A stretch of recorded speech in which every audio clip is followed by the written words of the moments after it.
ಬುರುಡೆಗಳ ರಹಸ್ಯದ ತನಿಖೆಯನ್ನ SIT ಕೈಗೆತ್ತಿಕೊಂಡಿದೆ. ಇವತ್ತು ಧರ್ಮಸ್ಥಳಕ್ಕೆ ಎಸ್ಐಟಿ ಟೀಮ್ ಆಗಮಿಸಲಿದೆ.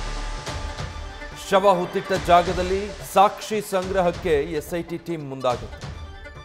ಕಲ್ಲೇರಿ ಸೇರಿ ಇತರೆ ಅರಣ್ಯ ಪ್ರದೇಶಗಳ ಮೇಲೆ ತೀವ್ರ ನಿಗಾ ಇರಿಸಿದ್ದಾರೆ. ಸಾಕ್ಷಿ ನಾಶ ಆಗದ ಹಾಗೆ ದಕ್ಷಿಣ ಕನ್ನಡ ಪೊಲೀಸರು ಹದ್ದಿನ ಕಣ್ಣಿರಿಸಿದ್ದಾರೆ. ಅನುಮಾನಾಸ್ಪದ ವ್ಯಕ್ತಿಗಳ ಮೇಲೂ ಕೂಡ ಪೊಲೀಸರು ನಿಗಾ ಇಟ್ಟಿದ್ದಾರೆ. ಸಾಕ್ಷಿ ರಕ್ಷಣೆಯೇ ಎಸ್ಐಟಿ ತಂಡಕ್ಕಿರುವಂತಹ ದೊಡ್ಡ ಸವಾಲಾಗಿದೆ. ಸೊ ಇವತ್ತಿಂದ ಎಸ್ಐಟಿ ಟೀಮ್ ಫೀಲ್ಡ್ಗಿಳಿತಾ ಇದೆ. ಸ್ವತಃ ಇವತ್ತು ಎಸ್ಐಟಿ ತಂಡ ಧರ್ಮಸ್ಥಳಕ್ಕೆ ಆಗಮಿಸುತ್ತೆ.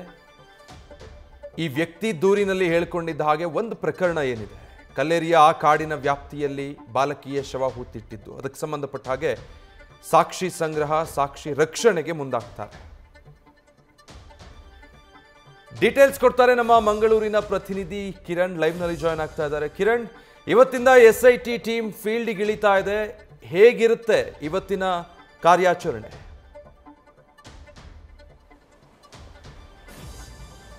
ವಿಜಯ್, ಧರ್ಮಸ್ಥಳದಲ್ಲಿ ಶವ ಹೂತಿಟ್ಟು ಪ್ರಕರಣಕ್ಕೆ ಸಂಬಂಧಿಸಿದಂತೆ ಎಸ್ಐಟಿ ತಂಡ ಈಗಾಗಲೇ ನಿನ್ನೆ ಒಂದು ಸುತ್ತಿನ ಒಂದು ಮೀಟಿಂಗನ್ನು ಮಾಡಿದೆ. ಯಾವ ರೀತಿ ಒಂದು ಪ್ಲಾನ್ ಆಫ್ ಆ್ಯಕ್ಷನ್ ಮಾಡಬೇಕು ಅನ್ನೋದನ್ನು ಈಗಾಗಲೇ ಅಧಿಕಾರಿಗಳ ತಂಡ ಈಗಾಗಲೇ ಅದನ್ನು ನಿರ್ಧಾರ ಮಾಡಿದೆ. ಮತ್ತು ಯಾವ ಒಂದು ರೂಪುರೇಷೆಗಳನ್ನು ಈಗ ಆಲ್ರೆಡಿ ಸಿದ್ಧ ಮಾಡಿಕೊಳ್ಳಲಾಗಿದೆ. ಯಾವ್ಯಾವ ಅಧಿಕಾರಿಗೆ ಏನು ಜವಾಬ್ದಾರಿಗಳನ್ನು ಕೊಡಬೇಕು ಅನ್ನೋದನ್ನು ಈಗಾಗಲೇ ನಿರ್ಧಾರ ಮಾಡಲಾಗಿದೆ ಅನ್ನೋ ಒಂದು ಮಾಹಿತಿ ಇದೆ. ಮತ್ತು ಒಂದು ಪ್ರಮುಖ ಒಂದು ಚಾಲೆಂಜ್ ಅಂತ ಹೇಳಿದ್ರೆ ಎಸ್ಐಟಿ ಮುಂದೆ ಇರೋದು ಸಾಕ್ಷ್ಯ ನಾಶವನ್ನು ಅದನ್ನು ತಡೆಯುವಂಥದ್ದು, ಸಾಕ್ಷಿಗಳ ರಕ್ಷಣೆ ಹಾಗೆಯೇ ಸಂರಕ್ಷಣೆ ತುಂಬ ಅಗತ್ಯವಾಗಿದೆ. ಯಾಕಂದರೆ ಬೇರೆ ಯಾವುದೇ ಇರೋದಿಲ್ಲ ಈ ಇದರಲ್ಲಿ.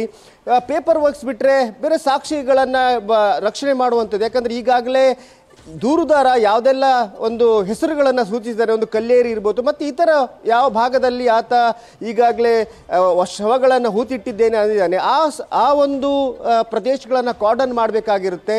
ಈಗಾಗಲೇ ಕಾರ್ಡನ್ ಮಾಡುವಂಥ ಪ್ರಕ್ರಿಯೆಗೆ ಈಗಾಗಲೇ ಒಂದು ಹಂತದಲ್ಲಿ ಚಾಲನೆ ದೊರೆತಿದೆ ಅನ್ನೋ ಮಾಹಿತಿ ಇದೆ ಈಗಾಗಲೇ. ಮತ್ತು ಇನ್ನೊಂದು ಅಂತ ಹೇಳಿದ್ರೆ ಪೊಲೀಸರು ಮಫ್ತಿಯಲ್ಲಿ ಆ ಭಾಗದಲ್ಲಿ ಚಲನವಲನಗಳ ಮೇಲೆ ಯಾರೆಲ್ಲ ಬರ್ತಾರೆ ಅವರ ಮೇಲೆ ನಿಗಾ ಇಡುವಂಥದ್ದು, ಮತ್ತು ಮಫ್ತಿಯಲ್ಲಿ ಒಂದು ಗಸ್ತು ತಿರುಗುವಂತಹ ಪ್ರಕ್ರಿಯೆ ಪೊಲೀಸರು ಆರಂಭಿಸಿದ್ದಾರೆ ಅನ್ನೋ ಮಾಹಿತಿ ಕೂಡ ಇದೆ. ಈ ಹಿನ್ನೆಲೆಯಲ್ಲಿ ಅಂದರೆ ಆ ಭಾಗದಲ್ಲಿ ಯಾವುದೇ ಒಂದು ಈ ಸಾಕ್ಷಿಗಳು ಟ್ಯಾಂಪರ್ ಆಗಬಾರ್ದು ಅಥವಾ ಅದರ ಸಾಕ್ಷಿ ನಾಶಕ್ಕೆ ಯಾರು ಮುಂದಾಗಬಾರ್ದು ಅನ್ನೋದು ಎಸ್ಐಟಿ ಟೀಮ್ ಬಂದು ಫಸ್ಟ್ ಮಾಡುವಂಥದ್ದು ಅದೇ.